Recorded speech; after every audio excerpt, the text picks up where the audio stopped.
Welcome to my base here on the AfterLife server, where we've done pretty good work so far, but for the last couple of episodes I've been talking about wrapping up projects, but we've not really been working that hard towards that goal, and I want to change that in today's episode. We're going to start off by adding a bunch of trees around the place. I want to start filling in empty gaps with trees, and we're going to start with this gap here at the back. I'm going to do a blend of naturally generated Minecraft trees. We're gonna do dark oak and we're gonna mix in some normal oak between that. We're gonna see how it looks. If it's ugly, we get rid of it and at least get the resources from it. We'll see if it looks good, and let's get on to that right now.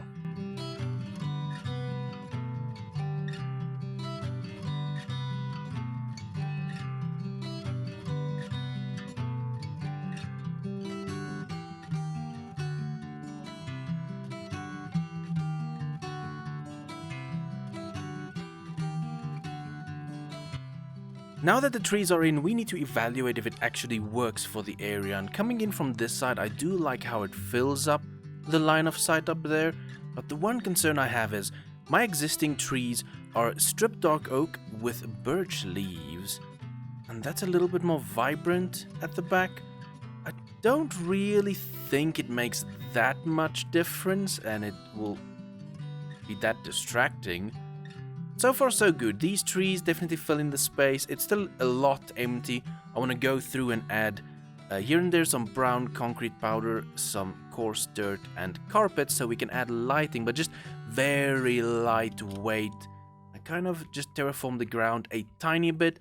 Not as much as you would do around paths, but just little splashes here and there because we're going to bone meal the whole place and bring in some grass and some flowers and things. So let me do that. And I'll bring you back so we can figure out if the dirtification or the coarsification of this space makes sense. I tried not to go overboard with this kind of block randomization, texturization, I'm not sure what we're gonna call it. You can see how I added the carpets to hide the lighting and then just brought the coarse dirt and the concrete powder in, just mixing it in here and there. And it's kind of a bit odd at the moment. It's not that odd, it's a little bit odd, but I'm hoping that once I start adding the grass and bits around it, it'll definitely hide it a tiny bit better, which does mean make it look a little bit more decent. That kind of fills it in. It's just backdrop, but we do need the backdrop to look decent. One thing I am thinking at the moment though is within this backdrop of ours, I do want to try and get a little footpath kind of something to go through here. So I'm gonna add a little path road thing going through, and this is gonna be tricky because I don't want it to be thick like our road, so it's gonna be thin, but it does still need to look clean and good. And when all is said and done, it should look something like this. I brought in the birch leaves at the bottom just to try and blend in the different leaf types a little bit better with my base itself. But here you can see the path it goes through. It's very lightweight, a tiny path, as if people just kind of walked through here a little bit, not too much. I added a bunch of grass around the place with tiny bit of flowers, and at the top it's a bit thicker grass. And around the path it's a little bit less. I added tiny bits of rocks, and there's probably a lot more we can do with this, but I'm not going to, because it's all about just filling in the backdrop a tiny bit just to fill in the place. And we're gonna jump on this scaffolding just to have a final look on this side. There's one thing I do need to add. I want to take away this lamp and have a path connect up with our villager breeder here, and then we'll just fill in last bits around it. But I think overall it doesn't look too bad. Doesn't look too bad, and it does blend in with our area. My doubts about the leaves, it's fine. It's not too bad. See if I can fly on the server. And that is the bird's eye view. It does fill in the space nicely. With all these extra empty patches, it feels a little bit odd, but we'll figure out how to blend it in with all the places. But I do like how it turned out. It does look better from below than it does from the skies. But that will be it for this side. I'm gonna add in that road as I mentioned, but I'll do that off camera. And I'll do the final decorative things around it. But what we need to do now is head to the other side of our base, because there's another patch that needs the same kind of tree treatment and foliage treatment and tiny decorative bit treatment. And it's a patch that's right here at the bottom, right next to the residential area. So I'll go ahead and do that off camera, and I'll just show you what I did. It's that patch over there. I have some visitors, but we're gonna steer clear of them. This is what I did with this patch over here. All I did was just to fill it in, because that's kind of an empty space next to my residential area.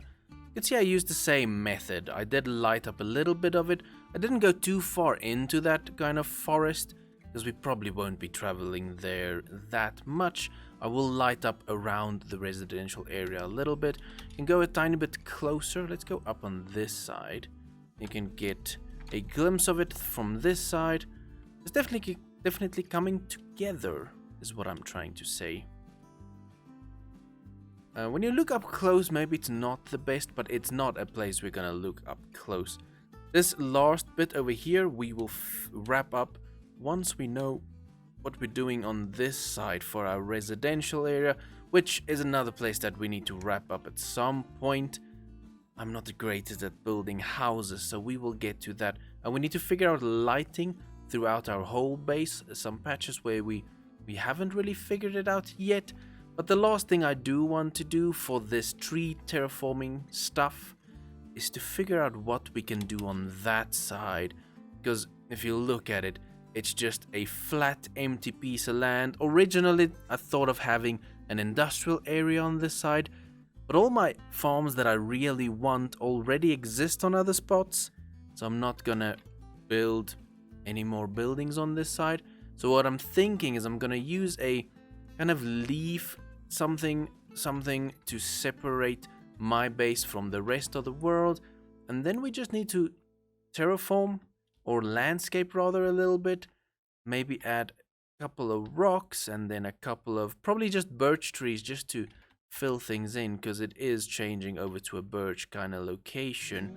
But we'll do more of a player terraformed birch forest than just a naturally generated one. That's what I'm thinking, and I think we can do a bit of a time lapse to get this side of things in place.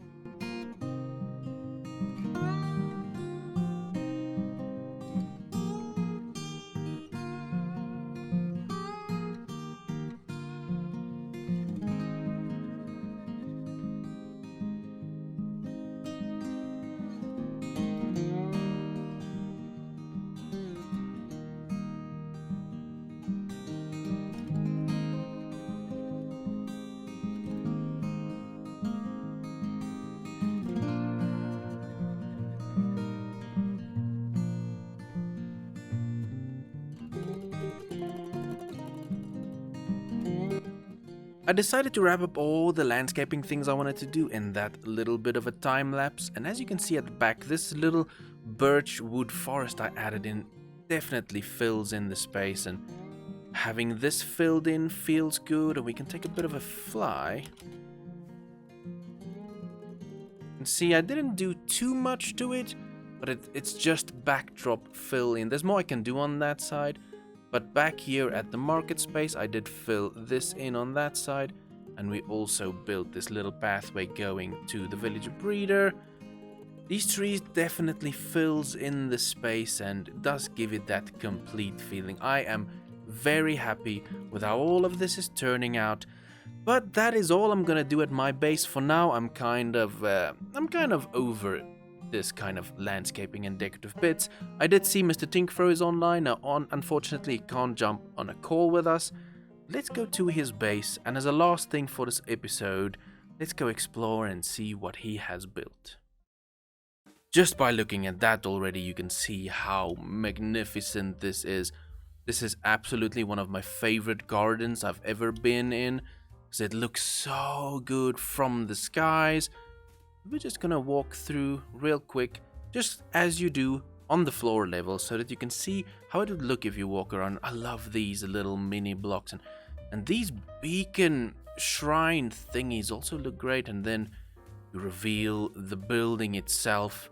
A true masterpiece, and Mr. Tinkfro is around here somewhere. I think he's busy at the back with getting some servants, I think he said. Oh wow, I haven't been in here since he finished it.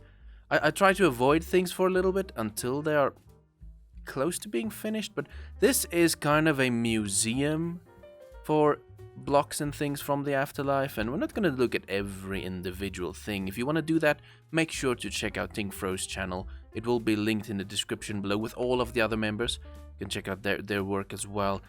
Pretty magnificent. This is up. Let's go up. Oh wow. Oh, this is nice. He's showcasing all of the paintings from the game. And I love this roof. That is the smithing table, I think, the bottom of the smithing table. I used the top of the smithing table for my alien base, so that is a nice texture for a roof. And here's some tools. I think this should be his original tools. And mini biomes. Oh, nice. What's this? Oh, it's a dinosaur or a fish skeleton, as you find in museums.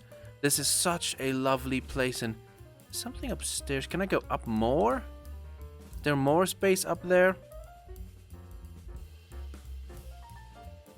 A nice library. This is so cool. A legit library which probably has some museum level history and things. And I wonder if he's actually going to write some real books for that, just to add some random details to the place. It is storage space. There's a servant in his base. Restoration work in progress. We're not gonna go there because I do see a pillager in there. This place does look absolutely great. It especially looks good if you do a flyby and get a little bit more of a bird's eye view of the place. And here you'll see the garden I spoke of. That looks so good with the pools at the front, the little ponds. This is truly a masterpiece. Now, as we wrap up this episode, there's one more thing I realized I want to do. Justin recently built a shop that sells tridents, and a while back my internet killed me, and it caused me to lose a lot of my gear, and my trident was one of it, and I took so many months to finally eventually get a trident, so I'm gonna go ahead and replace it. I wonder if there's any other shops we haven't seen. There's probably. I'm not gonna remember what we saw since last year, but there it is. It's this little Atlantis dude.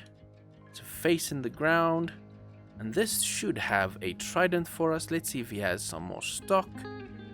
It is 24 diamonds for a trident. I will take it.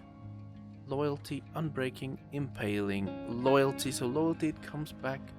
Impaling, unbreaking. I think I'll take that one. Then we just need mending. Probably all we need on it. So let's grab 24 diamonds. That should be 24 diamonds. And we pop that in here. And then we grab a trident. Been waiting so long to have one. Nice. So all I need to do is add mending on it and repair it. And then we can wrap up this episode. Mending was pretty simple. We already had that ready in a little chest at home. So I have the villagers I can easily trade for books and mendings, and I do have that ready. Now I'm just heading over to the Enderman farm over in the end, and then we just need to get some levels, and then we can even just repair all my other tools. And I can also just remind you that my base goes on that side, and then on the opposite side here, this tunnel will lead us to the Enderman farm. It also connects with Mr. Ubone's base, which I don't think I've been to in many months. Down there. This is the Enderman farm. Oh, the portal to the end over here. Yes, right down this road. I think GP was the one to make this final upgrade, this final addition to the Enderman farm over here. But all the way down this road is where we'll find it. And I'm just gonna get some levels. We're gonna upgrade this trident. And then we'll go test it.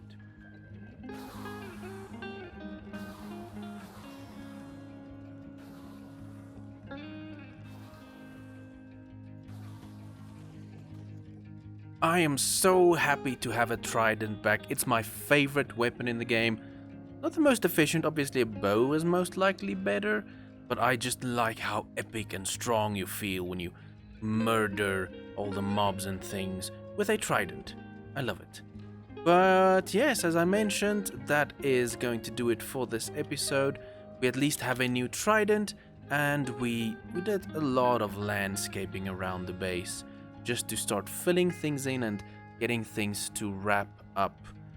Yes, that is going to have to do it for this episode. So thank you so much for watching, and I'll see you next time.